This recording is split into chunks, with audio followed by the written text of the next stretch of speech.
Flight MH370, उसके 234 यात्रियों का आखिर हुआ क्या? ये सवाल आज भी लोगों के मन में है। आज हम एक ऐसी ही काल्पनिक कहानी पर नजर डालने वाले हैं जो इस सवाल का एक बहुत ही दिल दहला देने वाला जवाब देती है। ये सिर्फ एक प्लेन क्रैश की कहानी नहीं है। नहीं, ये कहानी है इंसानी हिम्मत की और उसके टूटने की। सोचिए, एक ऐसा सवाल जो सालों से एक पहेली बना हुआ है। एक पूरा का पूरा विमान आसमान से ऐसे गायब हो गया जैसे कभी था ही नहीं। पीछे रह गई तो सिर्फ खामोशी और ढेरों सवाल। पर क्या हो अगर कहानी उस रात खत्म ही ना हुई हो?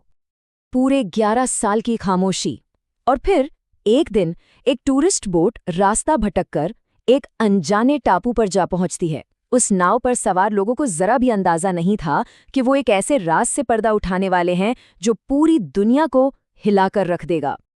वहां उन्हें क्या मिला?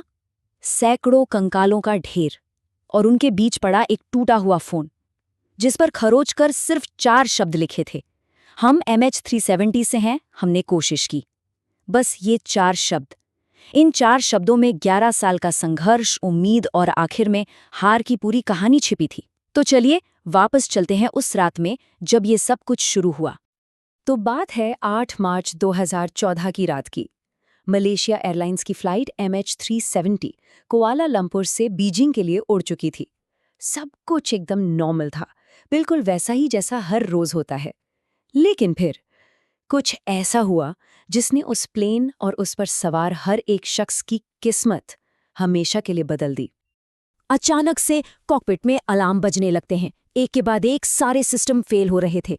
पायलट कुछ समझ पाते उससे पहले ही एक छोटा सा धमाका होता है और एक जहरीली गैस कॉकपिट में फैल जाती है। दोनों पायलट बेहोश। अब सोचिए, वो प्लेन बिना किसी पायलट के था। घंटों तक एक भूतिया जहाज की तरह ऑटो पायलट पर एक अनजान समुंदर के ऊपर उड़ता रहा, और जब कैप्टन जहारी को होश आया तो सामने था सिर्फ मीलों तक फैला पानी और प्लेन का फ्यूल खत्म हो रहा था। कैप्टन ने अपनी आखिरी सांस तक प्लेन को बचाने की पूरी कोशिश की, लेकिन टक्कर बहुत जोरदार थी। कॉकपिट पूरी तरह तबाह हो गया। कैप्टन और को पायलट दोनों मारे गए। लेकिन एक चमत्कार हुआ, बाकी के सभी 232 यात्री वो जिंदा थे। प्लेन के टूटे फूटे टुकड़ों को पकड़े उस ठंडे और भयानक समंदर में तैर रहे थे, बस इसी उम्मीद में कि कोई उन्हें बचाने जरूर आएगा। उस अंतहीन अंधेरी रात के बाद सुबह की पहली किरण सिर्फ रोशनी नहीं लाई, वो अपने साथ एक उम्मीद लेकर आई। दूर, बहुत दूर क्षितिज पर उन्हें जमीन की एक धुंधली सी लकीर दिखाई दी। बचने का एक मौका। घंटों तक अपनी बची खुची हिम्मत से तैरने के बाद जब वो लोग किनारे पर पहुंचे तो उनकी उम्मीद एक भयानक सच से टकराकर चकनाचूर हो गई। ये कोई द्वीप नहीं था, ये तो बस रेत का एक छोटा सा टुकड़ा था जिस पर सिर्फ 2 नारियल के पेड़ थे। ये कोई पनाहगाह नहीं थी, ये एक खुली जेल थी। लेकिन उन्होंने हार नहीं मानी। देखिए, इंसानी जज्बा इतनी जल्दी नहीं टूटता। उन्होंने मिलकर रेत पर एक बड़ा सा SOS लिखा, प्लेन के चमकदार टुकड़ों को इकट्ठा किया ताकि कोई जहाज या प्लेन गुजरे तो उसे सिग्नल दे सकें। बारिश का पानी कैसे इकट्ठा करना है, केकड़े कैसे पकड़ने हैं, सब तरीके खोज निकाले। उस बंजर रेत पर उन्होंने एक समाज बनाने की अपनी पहली कोशिश की। फिर दिन हफ्तों में बदलने लगे और हफ्ते महीनों में। बाहरी दुनिया के लिए वो एक रहस्य बन चुके थे, और यहाँ इस छोटे से द्वीप पर जिंदगी की जो क्रूर सच्चाई थी वो धीरे धीरे उनकी इंसानियत पर हावी हो रही थी। और फिर आया 121वां दिन। उन्हें आसमान में एक पतली सी लकीर दिखाई दी, एक जेट प्लेन। सब के सब चिल्लाने लगे, हाथ हिलाने लगे, अपने बनाए सिग्नलों से रोशनी चमकाने लगे, मानो उन्होंने अपनी सारी ताकत उस एक पल में झोंक दी हो। लेकिन वो प्लेन अपनी राह पर सीधा चलता रहा और कुछ ही मिनटों में नजरों से ओझल हो गया। उस प्लेन के साथ उनकी आखिरी उम्मीद भी आसमान में कहीं खो गई। बस उस एक दिन के बाद सब कुछ बिखरने लगा। जो लोग कल तक एक दूसरे का सहारा थे, अब एक दूसरे के दुश्मन बन गए। खाने पीने को लेकर झगड़े शुरू हो गए और बहुत जल्द पूरा ग्रुप 2 गुटों में बंट गया।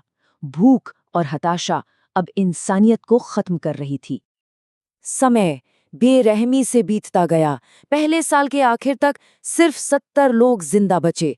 चौथे साल उसी द्वीप पर एक बच्चे का जन्म हुआ, लेकिन कुपोषण ने उसे जीने ही नहीं दिया। 7वें साल तक वो नारियल के पेड़ भी सूखने लगे और 10वें साल तक द्वीप पर सिर्फ कुछ बूढ़े और कमजोर लोग बचे थे जो बस अपनी मौत का इंतजार कर रहे थे। और मानो इतना काफी नहीं था, एक रात एक भयानक तूफान आया। सुबह जब तूफान शांत हुआ तो उन्होंने देखा कि उनके 2 कीमती नारियल के पेड़ों में से एक जड़ से उखड़ चुका था।